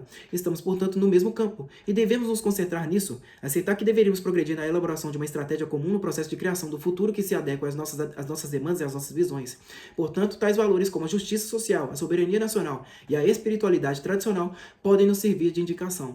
Acredito sinceramente que a quarta teoria política, o nacional-bolchevismo e o eurasianismo podem ser de grande utilidade para nossos povos, nossos países e nossas civilizações. A palavra-chave é multipolaridade em todos os sentidos, geopolítico, cultural, axiológico, econômico e assim por diante. A importante visão do nous, intelecto do filósofo grego Plotino, corresponde ao nosso ideia. O intelecto é um e múltiplo ao mesmo tempo, porque tem em si todos os tipos de diferença, não uniforme e misturado, mas tomado como tal em todas as suas particularidades. O mundo futuro deveria ser um mundo noético de alguma forma. A multiplicidade, a diversidade deve ser entendida como uma riqueza e um tesouro, e não uma razão de inevitáveis conflitos. Muitas civilizações, muitos polos, muitos centros, muitos conjuntos de valores em um planeta, em uma humanidade. Mas há alguns que pensam diferente. Quem são os que estão contra tal projeto?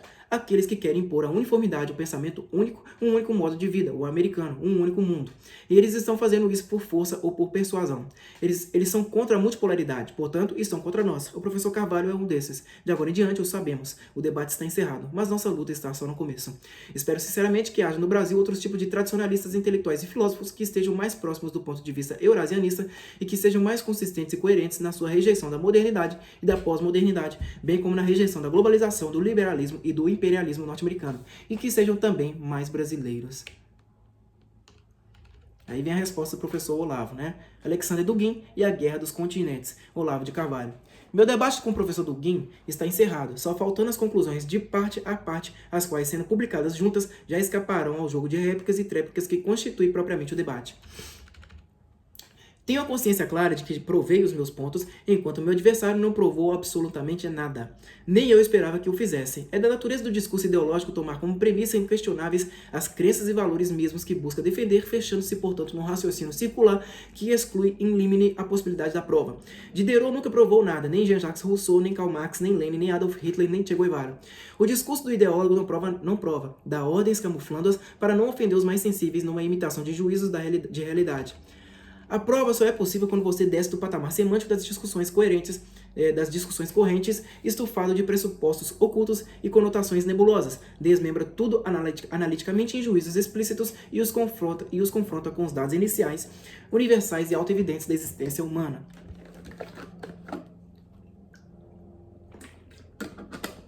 A meditação filosófica consiste essencialmente em recuar das ideias e opiniões às experiências fundantes de todo conhecimento humano. Essas experiências são ao mesmo tempo universais e individuais, repetem-se mais ou menos iguais em todos os seres humanos e se incorporam no fundo da alma de cada um deles como dados da sua intimidade mais profunda. Refiro-me, por exemplo, à experiência da estrutura do espaço que descrevi em 2 notas de um blog hoje abandonado às traças, se há traças eletrônicas, ou à experiência da continuidade do eu substancial real por baixo da mutabilidade dos estados psíquicos e da forma do corpo, bem como da inconstância do eu subjetivo cartesiano. Expliquei isso extensamente no meu curso A Consciência de Imortalidade, que espero circulará em forma de livro no próximo ano. O discurso do agente político baseia-se inevitavelmente em convenções ou pseudoconsensos que têm de ser isolados de toda possibilidade de exame analítico para que o discurso alcance suas finalidades. A meditação filosófica decompõe essas convenções, expondo as suas premissas implícitas e colocando essas últimas em julgamento no tribunal das experiências fundantes, medida máxima ou única do nosso senso de realidade. O leitor que tiver a pachorra de comparar os meus artigos de jornal com as explicações sobre o método filosófico que espalhei em livros, apostilas e cursos gravados, entenderá que esses artigos não são nunca tomadas de posição, mas exemplos horrendamente compactos da aplicação do método filosófico à análise do discurso político corrente. Que alguns leitores apressados tentem explicá-los como expressões de alguma ideologia minha, só mostra que ignora a condição básica da possibilidade de um discurso ideológico, a existência de um grupo social e político ao qual o falante esteja vinculado por laços orgânicos de compromisso e participação. Como essa condição, no meu caso, não se cumpre nem mesmo em sonhos, isto é, como esse grupo não existe, meus catalogadores ideológicos se veem obrigados a inventá-lo, nomeando-me representante do governo israelense, ou do Opus Dei, ou do Tea Party, ou de qualquer outra entidade com a qual só mantenho relações de total ignorância mútua. O professor Dugin, nesse ponto, superou todas as minhas expectativas deprimentes, classificando-me como porta-voz do globalismo ocidental, que abomino, ou pelo menos da sua ala conservadora, que para mim não se distingue em nada da sua contrária. Passando por cima desses lances de teatro que denotam no meu contendor uma certa insegurança, eu desejaria somente acrescentar o que já foi dito algumas notas de índole histórica que espero serão úteis para a compreensão do assunto em debate. Em matéria de teorias da conspiração, o professor Alexander Dugin é algo como uma autoridade. Não somente escreveu um livro a respeito, abrangendo invasões de marcianos, templos subterrâneos e até uma casta de répteis governantes, mas também se notabilizou, se não como inventor, ao menos como bem-sucedido propagandista de uma delas, certamente a mais presunçosa de todas. Presunçosa não só no alcance de seu alegado poder explicativo, que abrange nada menos que toda a história humana, mas também nos efeitos político-militares, que aspira a desencadear a aliança da Rússia com a China e os países islâmicos, além de parte da Europa Ocidental, numa guerra total contra os Estados Unidos e Israel, seguida da instauração de uma ditadura mundial. O professor Dugin não é um sonhador, um poeta macabro a criar hecatombes imaginários num porão escuro infestado de ratos. É o mentor do governo Putin e o cérebro por trás da política externa russa. Suas ideias desde há muito já deixaram de ser meras especulações. Uma de suas encarnações materiais é a Organização de Cooperação de Xangai, que reúne Rússia, China, Cazaquistão, Quizquistão, Tajiquistão e Uzbequistão, e pretende ser o centro de uma reestruturação do poder militar mundial. Outra é o eixo Paris-Berlim-Moscou, há anos a menina dos olhos da diplomacia russa. A teoria da Guerra dos Continentes foi criada por um geógrafo inglês na passagem do século XIX para o XX, sob o impacto de um dos episódios mais interessantes da época, a luta da Inglaterra contra a Alemanha e a Rússia pelo domínio da Ásia Central. O grande jogo, como o chamou Rudyard Kipling, foi uma história rocambolesca, que envolveu até, além de militares e diplomatas, Todo um elenco de espiões, políticos comprados, ladrões, contrabandistas, chefes de tribos, seitas secretas, místicos visionários, feiticeiros, marajás, corruptos, cortesãs, sedutoras e um exército de homens de ciência, geógrafos, linguistas, botânicos, zoólogos e etnólogos. Na ocasião, o que o governo de Londres mais temia era que uma aliança entre Rússia e Alemanha cravasse as garras naquela área tão cobiçada por suas riquezas naturais e sua posição estratégica, pondo em risco a segurança do Império Britânico. A disputa arrastou-se por décadas, ora com vantagem para um lado, ora para o outro, desembocando por fim na Primeira Guerra Mundial.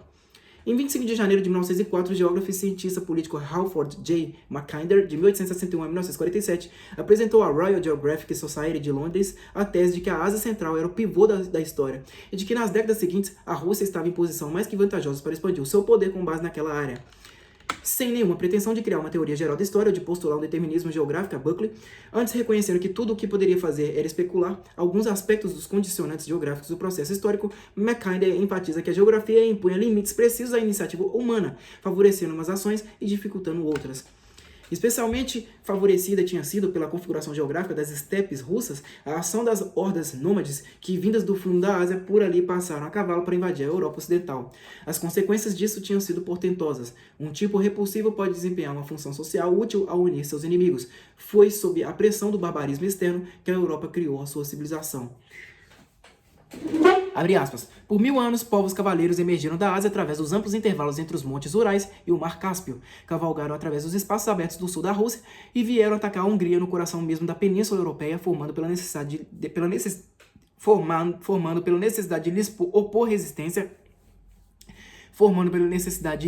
resistência à história de cada um dos grandes povos em torno. Russos, alemães, franceses, italianos e gregos bizantinos, fecha aspas. O que virou a sorte a favor dos europeus foram dois fatores. Primeiro, as limitações intrínsecas do potencial de ataque dos bárbaros, abre aspas, que a invasão bárbara estimulasse uma saudável e poderosa reação em vez de esmagar toda a oposição sob um amplamente disseminado despotismo, foi devido ao fato de que a mobilidade do seu poder estava condicionada pelas estepes e cessava necessariamente nas florestas e montanhas circundantes, fecha aspas. Segundo, a evolução da técnica marítima que inaugurou a era das grandes navegações, abre aspas. O importantíssimo resultado da descoberta do via para as Índias através do Cabo foi conectar as navegações ocidental e oriental da Euroásia e assim neutralizar em alguma medida a vantagem estratégica da posição central dos nômades da estepe, pressionando-os pela retaguarda. A revolução iniciada pelos grandes marinheiros da geração de Colombo dotou a cristandade da mais ampla mobilidade de poder.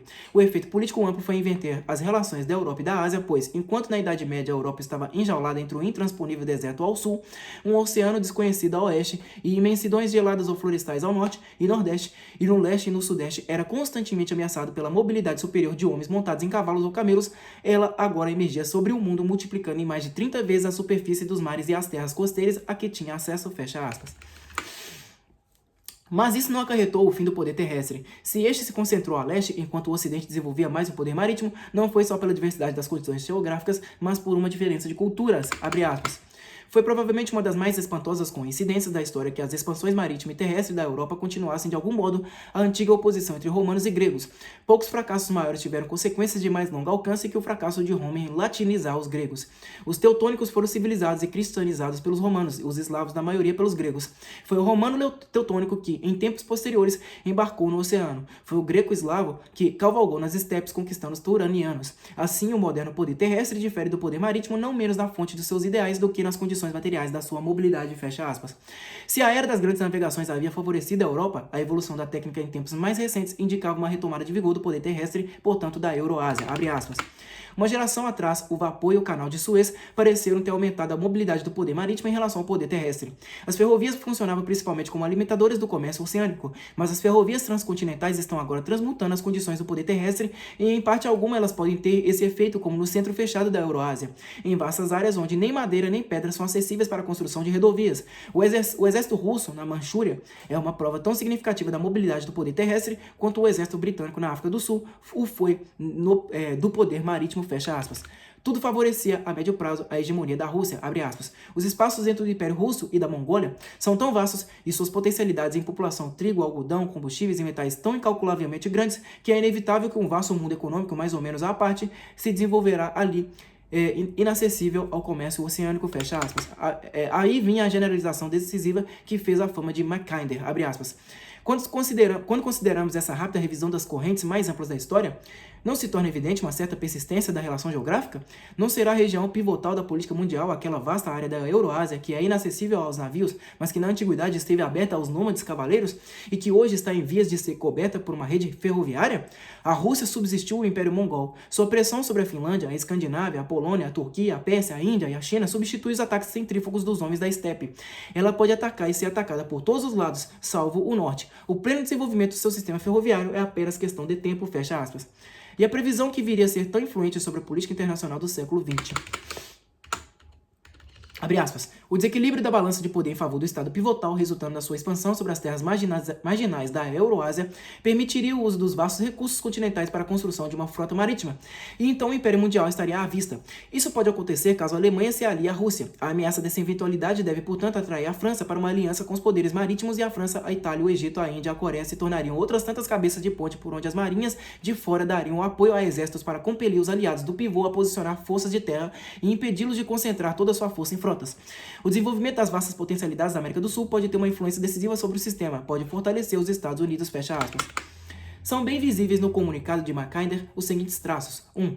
Ele não propõe nenhuma teoria geral da história, exceto a regra metodológica, de resto óbvia, de que o balanço efetivo de poder em qualquer momento do tempo é o produto, por um lado, das condições geográficas, tanto econômicas quanto estratégicas, e por outro, do número relativo da virilidade do equipamento e a organização dos povos em competição. 2. As generalizações que ele apresenta são bastante prudentes e limitam-se a um período determinado acessível à verificação histórica, aquele que começa com as primeiras invasões bárbaras e culmina na época do Grande Jogo. 3. Ele não traça nenhum plano de dominação mundial, insistindo ao contrário no equilíbrio entre as forças relativas das várias potências, a balança de poder. Descrevendo o potencial de crescimento da Rússia, ele em nenhum momento sugere obstaculizá-lo ou frustrá-lo, mas apenas tomar as providências para que o poder terrestre incomparável do Império Russo não se transfigure também em poder marítimo dominante, pois então estará à vista o Império Mundial. Prudente, racional e equilibrado em cada um dos seus passos, a exposição de Mackinder tornou-se o modelo do que poderia vir a ser uma geopolítica com justas pretensões de estudo científico. Seus sucessores, no entanto, viriam a transformá-la em coisa bem diferente.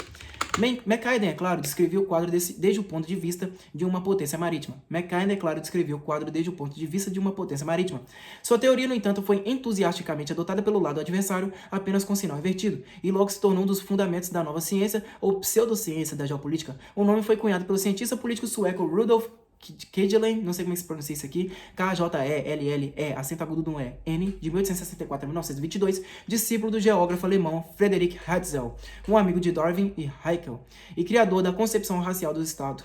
Um dos primeiros a reformar a teoria de Mackinder, conforme a perspectiva terrestre, no entanto, foi o general alemão Karl Haushofer, H-A-U-S-H-O-F-E-R, que, segundo várias fontes, foi discípulo do taumaturgo armênio George Ivanovich Gurdjieff, G-U-R-D-J-I-E-F-F, e fundador da sociedade secreta Vril, V-R-I-L, que acreditava numa civilização de homens superiores existentes no centro da Terra. Segundo o depoimento do respeitado físico Willy Ley, que fugiu da Alemanha em 1933, Vril, fundada às vésperas da subida dos nazistas ao poder, proclamava ter conhecimentos secretos que permitiriam melhorar a raça alemã até torná-la idêntica aos homens subterrâneos. O nome da organização foi inspirado no romance de Edward Bulwer-Lytton, The Coming Race, de 1871, onde a palavra Vril significava uma energia sutil longínquamente análoga ao Chi, da cosmologia tradicional chinesa, e ao Ara dos japoneses, capaz de conferir poderes extraordinários a quem conseguisse despertá-la mediante práticas ascéticas. Quando Adolf Hitler estava na cadeia com seu colaborador Rudolf Hess, Haushofer, H-A-U-S-H-O-F-E-R, que tinha sido professor de Hess, visitou os dois várias vezes e lhes transmitiu, se não os ensinamentos da Vril, ao menos os rudimentos da sua própria doutrina geopolítica, cuja influência transparece bem claramente em Mein Kampf. As origens dessa doutrina remontam à estada de Haushofer no Japão, onde ele pôde constatar a eficácia dos projetos internacionais do governo local, em comparação com o fracasso retumbante dos projetos imperialistas do Kaiser Guilherme II. Na época, o governo do primeiro-ministro Príncipe Katsura mantinha a população em permanente estado de alerta, advertindo em vastas campanhas de propaganda para o risco iminente da destruição da economia japonesa, caso não fossem atacados com vigor estes dois problemas estreitamente interligados. 1. Cercado de países com população muito maior, o Japão logo estaria fora de páreo se o número de japoneses não aumentassem em 40 milhões, alcançando a taxa de 100 milhões. 2. A conclusão é... Isso mesmo? Não. 2. Era impossível espremer 100 milhões de pessoas no exíguo território japonês. A conclusão óbvia que logo foi aceita por toda a população era que o país precisava ampliar o seu território mediante uma ousada política de conquistas. Refazendo as contas, Haushofer notou que, se a primeira premissa era uma conjectura razoável, a segunda era uma mentira patente. A densidade populacional do Japão era menor que a da Alemanha e o território japonês poderia abrigar mais de 40 milhões de habitantes sem nenhum inconveniente. A política proposta pelo governo Katsura não emanava de nenhuma necessidade objetiva, mas de uma escolha de um ato de vontade. O Japão não precisava dos territórios estrangeiros, apenas queria porque queria tornar-se uma potência imperialista. No entanto, em vez de sentir-se decepcionado com essa política, foi aí que Haushofer se entusiasmou com ela e teve a ideia de adotá-la como modelo de política alemã. Se o governo japonês conseguia a adesão entusiástica da população a seus projetos imperialistas mediante um sistema de mentiras e meias-verdades baseados em dados geográficos bem arranjados para esse fim, por que o governo alemão não poderia fazer o mesmo? Mentir para o povo, no entanto, não devia implicar que o governo se enganasse a si mesmo. Um sério estudo da geografia política e econômica, bem articulado à consideração estratégica objetiva das possibilidades de expansão imperialista, deveria preparar o terreno para a unificação da vontade nacional sob o impacto de uma forte campanha de propaganda. Foi a essa síntese de geografia, estratégia, Goda e propaganda que ele deu o nome de geopolítica. Ao longo das suas obras e da intensa ação pedagógica que Haushofer veio a exercer sobre intelectuais, políticos e militares alemães, no entanto, nem sempre os três elementos da geopolítica permaneceram distintos e racionalmente articulados. A teoria da guerra dos continentes foi também adotada por nacionalistas russos, como o eminente linguista Nikolai Trubetskoy, e ao longo das décadas veio sofrendo modificações e acréscimos até adquirir a sua forma atual pelas mãos do professor Alexander Dugin. Dugin dá a Mackinder o crédito nada desprezível de haver compreendido as leis objetivas precisas da história política, geográfica e econômica da humanidade. Uma honra que antes dele fora atribuída a Montesquieu, a Hegel, a Gian-Battista Vico, a Auguste Comte, a Herbert Spencer, de parceria com Charles Darwin e a Karl Marx, embora as leis objetivas de cada um fossem bem diferentes das dos outros. A teoria Mackinder-Dugin tem de certo o mérito da simplicidade. Tudo na história reduz-se a uma disputa de poder entre as potências que dominam o mar e as que reinam sobre grandes extensões de terra. Daí nascem as culturas, leis, instituições, costumes, valores, símbolos e até religiões. So simple as that. E é mesmo o caso de perguntar, por que não me avisaram antes? Não posso jurar que Mackinder, um puro geógrafo e estrategista sem grandes ambições filosóficas, aprovaria a transfiguração da Guerra dos Continentes no duelo metafísico de titãs descrito pelo professor Alexander Dugin. Esclarecer isso exigiria algum tempo que não posso conceder ao assunto agora. Por via das dúvidas, uso a expressão teoria Mackinder-Dugin para distingui-la da teoria Mackinder originária. A teoria duginiana não poderia também ir muito longe no seu impulso generalizante partindo somente das ideias de Mackinder. Para elaborá-la, Dugin cavou em outras fontes, especialmente os ensinamentos de Helena Petrovna Blavatsky, de 1831 a 1891, e de Alice Bailey, de 1880 a 1949. Para Dugin, o conflito não se resume a uma luta entre estados, mas assume as proporções de uma guerra entre duas cosmovisões, dois sistemas de valores opostos e inconciliáveis que conservem suas identidades respectivas ao longo das eras e vão como que se reencarnando, desde os tempos mais remotos em sucessivos agentes históricos, estados e nações, os quais nem sempre têm a consciência de ser motivados como sombras chinesas na parede por esses superagentes invisíveis e onipotentes, o atlantismo e o eurasismo. Abre aspas. Na história antiga, as potências marítimas que se transformaram nos símbolos históricos da civilização marítima em seu conjunto foram a Fenícia e Cartago. O império terrestre que se opunha a Cartago era Roma. As guerras púnicas formam a imagem mais pura da oposição entre a civilização marítima e a civilização terrestre. Na época moderna e na história recente, o polo insular e marítimo tornou-se a Inglaterra, senhora dos mares, e mais tarde a ilha-continente gigante, a América. A Inglaterra, exatamente como a antiga Fenícia, utilizou em primeiro lugar como instrumento de dominação o comércio marítimo e a colonização das regiões costeiras. O tipo geopolítico fenício anglo-saxão engendrou um modelo particular de civilização de mercado capitalista mercantil, fundada sobretudo nos princípios do liberalismo econômico. Em consequência, a despeito de todas as variações históricas possíveis, o tipo geral da civilização marítima está sempre ligado ao primado econômico sobre o político. Assim como face ao modelo fenício, Roma representava um exemplo de estrutura autoritária guerreira fundada sobre uma dominação administrativa e sobre uma religião civil, sobre o primado do político sobre o econômico. Roma é um exemplo de um tipo de colonização puramente continental, não marítima, mas terrestre, como uma penetração profunda no continente e a assimilação dos povos subjugados e invariavelmente romanizados após as conquistas. Na história moderna, as encarnações da potência terrestre foram o Império Russo e também os impérios da Áustria-Hungria e da Alemanha da Europa Central. A Rússia, a Alemanha, a Áustria, a Hungria é o símbolo essencial da terra geopolítica na história moderna. A Rússia / Alemanha / Áustria-Hungria é o símbolo essencial da terra geopolítica na história moderna. Fecha aspas. Dugin insiste na unidade e continuidade essenciais e milenares, tanto do conflito quanto dos dois adversários considerados separadamente. Abre aspas. Generalizando as ideias de Mackinder, pode-se dizer que existe uma conspiração dos atlantistas que é histórica e persegue através dos séculos objetivos geopolíticos orientados aos interesses de uma civilização marítima de tipo neofenício, fecha aspas.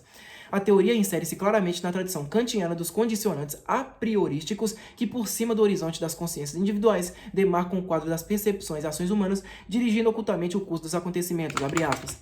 Estamos lidando, portanto, com uma conspiração oculta das mais antigas, cuja significação e cuja causa metafísica intrínseca permanecem com frequência completamente obscuras para seus participantes de base e mesmo para suas figuras principais, fecha aspas. As ideias de Mackinder, limitadas à perspectiva britânica, não poderiam alcançar esse nível de generalidade antes de ser complementadas pela sua versão oposta, oriental e terrestre. Dugin informa-nos que essa fusão aconteceu durante os frequentes encontros dos eurasistas russos com Karl Haushofer em Praga, e que por volta de 1920 estavam pronta a estratégia eurasista geral que enfatizava a necessidade da aliança geopolítica entre a Rússia, a Alemanha e o Japão, aliança que justamente a astúcia da política britânica vinha conseguindo frustrar desde meados do século anterior. Mediante a formulação da nova estratégia, prossegue Dugin, os eurasistas de Haushofer pela primeira vez exprimiram aquilo que se encontrava por trás de toda a história política do último milênio, tendo remontado aos rastros da ideia imperial romana, que desde a antiga Roma, através de Bizâncio, se havia transmitido à Rússia e através do Sacro Império Romano Germânico medieval à Áustria, Hungria e à Alemanha. A oposição milenar entre os dois blocos não era somente geopolítica, mas ideológica e cultural. Abre aspas. Face ao atlantismo, que personifica o primado do individualismo, do liberalismo econômico e da democracia de tipo protestante, ergue-se o eurasismo, que pressupõe necessariamente o autoritarismo, a hierarquia e o estabelecimento de princípios nacional-etáticos comunitários acima das preocupações simplesmente humanas, individualistas e econômicas. Fecha aspas.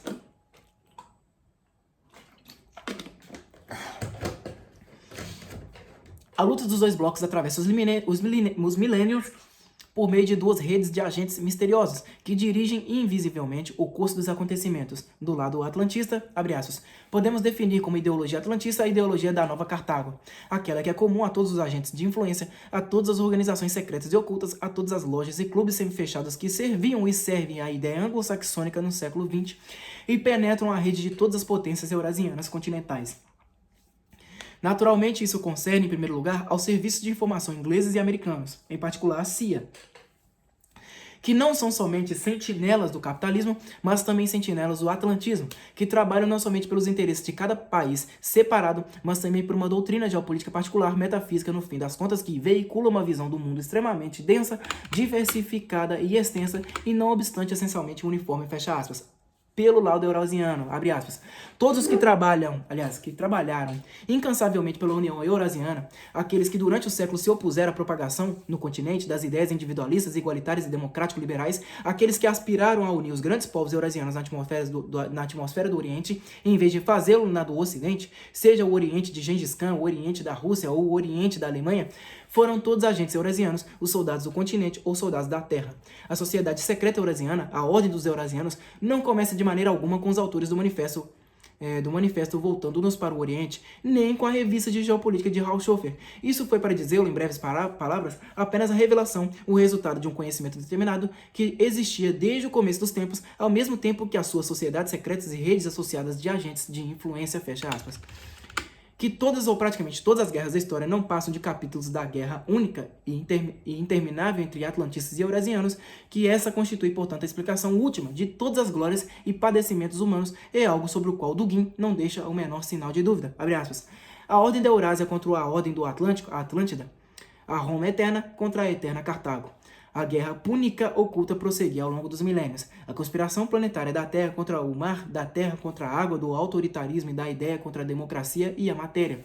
Os paradoxos, as contradições, as omissões e as fantasias sem fim da nossa história não se tornam mais claros, mais lógicos e mais razoáveis se o encaramos desde a perspectiva de um dualismo geopolítico oculto? Fecha aspas. Mais ainda, o dualismo geopolítico não traz apenas a explicação causal de tantos males e sofrimentos, mas a sua definitiva justificação moral. Abre aspas. As inumeráveis vítimas pelas quais a humanidade paga em nosso século, o preço de projetos políticos mal definidos, não recebem nesse caso uma profunda justificação metafísica? Fecha aspas. Os trechos citados até agora bastam para pôr à amostra um traço eminente do estilo do professor Dugin, que por ser puramente gráfico, a tradução não encobre. É o uso alternado de certas expressões entre aspas atenuantes e sem elas denotando o livre trânsito, ou melhor, a confusão entre sentido figurado e literal. Assim, por exemplo, a ordem eurasiana ora aparece como uma figura de linguagem destinada a agrupar, numa unidade hipotética, todos os que trabalharam incansavelmente pela União Eurasiana, ainda que sem ter a menor ideia do que serviam a alguma organização secreta, ora designa a organização mesma como entidade histórica, concreta, com uma data de fundação, hierarquias, regras, juramentos, ritos iniciáticos, etc.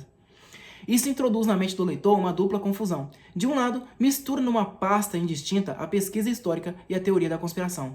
De outro, viola a advertência clássica de George Jelinek, Jelllinek, já citada na minha segunda mensagem ao debate com o professor Dugin, de que os processos históricos não podem ser explicados segundo os mesmos critérios quando nascem de uma ação planejada e controlada e quando resultam de uma pura convergência acidental das ações de vários agentes separados e inconexos. No primeiro caso, o nexo racional antecede a ação. No segundo, é projetado sobre ela ex post facto pela imaginação do historiador. O grau de certeza nos dois casos é muito diferente. A dupla confusão permite ao professor Dugin montar concepções pseudo-históricas infectadas até a medula pelos 3 traços típicos da mentalidade revolucionária: a inversão do tempo, a inversão de sujeito e objeto e a inversão da responsabilidade moral, reduzindo o valor científico das suas especulações rigorosamente a nada, ao mesmo tempo que robustece a sua força de apelo à imaginação da massa militante, sobre a qual a confusão mesma exerce o fascínio de um mito soreliano. Para enxergar isso com clareza máxima, deve-se partir da constatação histórica de que uma grande guerra dos continentes jamais aconteceu. Se houve algumas guerras de potências marítimas contra potências terrestres, houve outras tantas das marítimas entre si e das terrestres umas com as outras, e precisamente essas duas últimas estiveram entre as mais notáveis e devastadoras de todos os tempos. As guerras napoleônicas e a invasão da Rússia por Adolf Hitler são exemplos que falam por si. Jamais em ponto algum da história encontramos uma aliança geral dos eurasianos contra a confederação dos atlantistas, no máximo conflitos locais entre os dois blocos, entremeados de conflitos igualmente significativos dentro de cada bloco, supondo-se ad argumentando que sejam blocos. A Grande Guerra dos Continentes não é um capítulo da história, é um objetivo futuro, um plano concebido pelo professor Dugin e seus antecessores para ser realizado nas próximas décadas, opondo de um lado a Rússia, a China e os países islâmicos e de outro os Estados Unidos e os seus aliados. É tomando esse ideal futuro como premissa para a interpretação do passado que o professor Dugin realiza a mágica de fazer passar uma típica e demencial teoria da conspiração como hipótese histórica e respeitável. Para esse fim, ele tem de diluir todas as fronteiras entre grupos ideológicos bem caracterizados, nazistas e comunistas, por exemplo, e remanejar os seus membros um a um, alistando-os à força nas tropas secretas do atlantismo ou do eurasismo, e atribuindo-lhes, não raro, intenções inconscientes que não condizem em nada com seus propósitos declarados e com o curso visível de suas ações.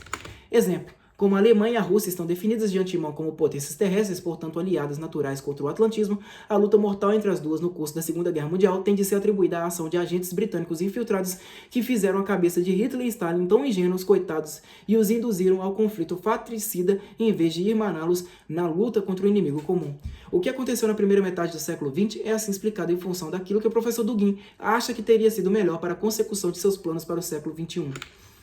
Ele destaca entre os agentes britânicos no alto comando alemão o almirante Canaris, traidor do Reich, como um dos responsáveis maiores por voltar a Alemanha contra a Rússia em vez de uni-las contra a Inglaterra. Durante décadas, Hitler havia prometido esmagar o bolchevismo, fazendo disso um dos objetivos declarados do regime nazista.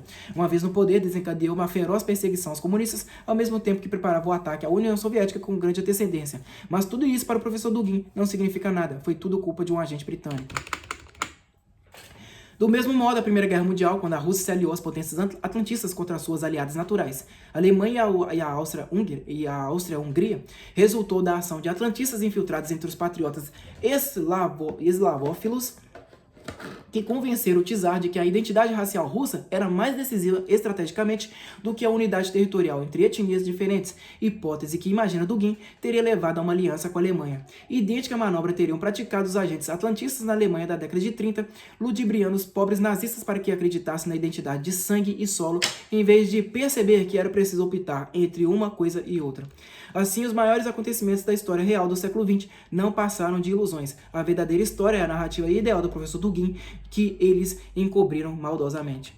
Para que a hipótese de uma guerra dos continentes tivesse alguma viabilidade histórica, seria preciso provar no mínimo que as guerras entre potências terrestres e marítimas foram mais frequentes ou tiveram consequências mais portentosas do que outras guerras, sobretudo as travadas entre as potências terrestres entre si ou entre as marítimas. Mas dificilmente se encontrarão na história russa guerras mais vastas e férteis de consequências do que as invasões da Rússia pela França e pela Alemanha, duas potências terrestres, segundo Haushofer e Dugin, ou do que a guerra entre a Rússia e o Japão, também potência terrestre, segundo os mesmos autores. Se a mera existência de uma guerra dos continentes é uma hipótese que se desfaz em fumo, mais quimérico ainda seria tentar provar a existência de conspirações permanentes por trás dela, para não falar da existência ao longo dos milênios de organizações secretas empenhadas nisso, uma ordem atlantista contra uma ordem eurasiana.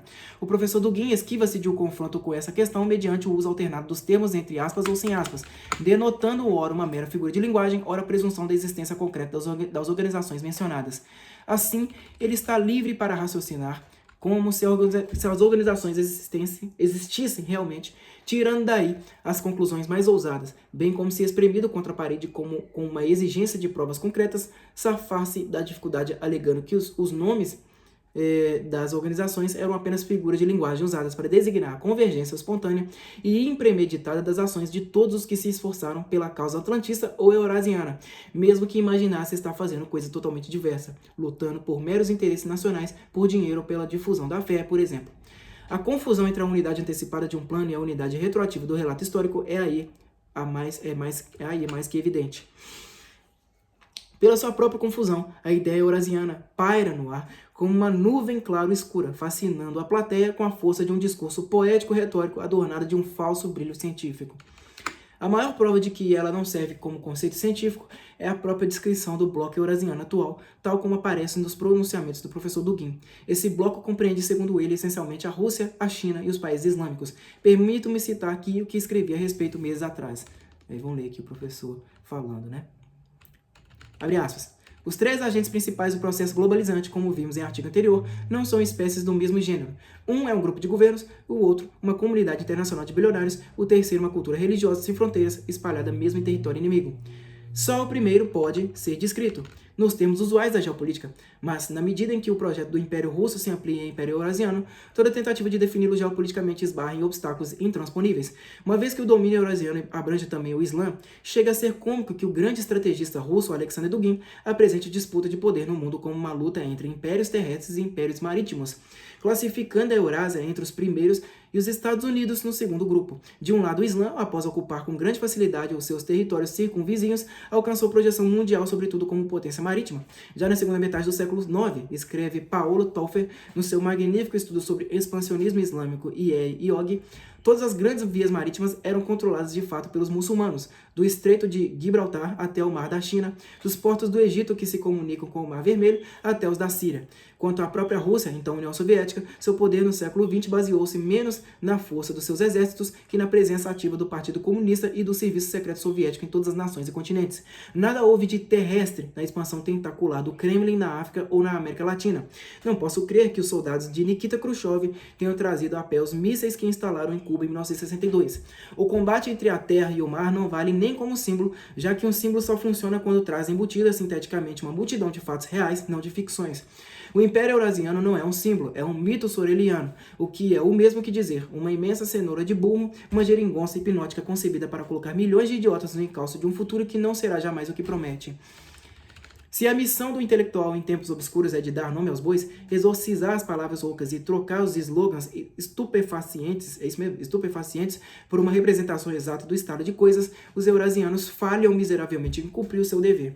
Só o que podem alegar como atenuante é que os estrategistas dos dois outros blocos globalizantes também se notabilizam menos pelo realismo do que pela capacidade prodigiosa de encobrir o mundo sob a imagem projetiva de seus respectivos interesses. Sobre os autores.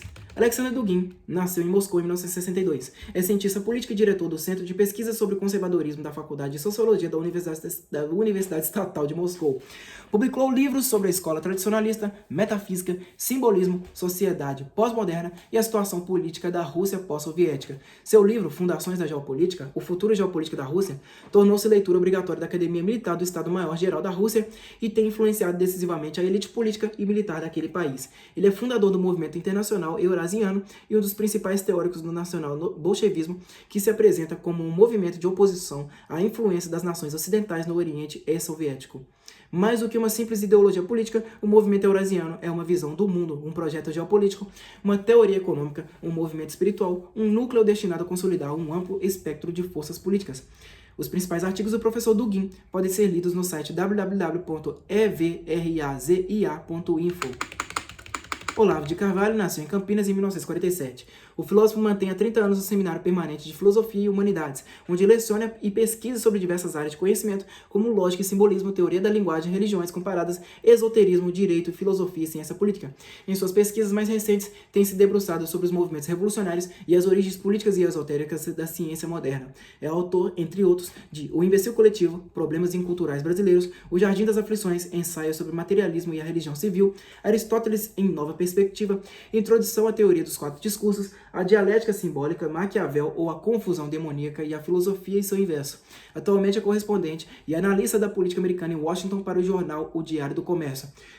O seu curso online de filosofia tem mais de 2.000 alunos e é transmitido semanalmente no site www.seminariodefilosofia.org. Bom, é isso aí, pessoal. Eu espero que vocês tenham gostado da minha leitura aqui, desse grande debate promovido entre esses dois grandes filósofos. Até a próxima e falou!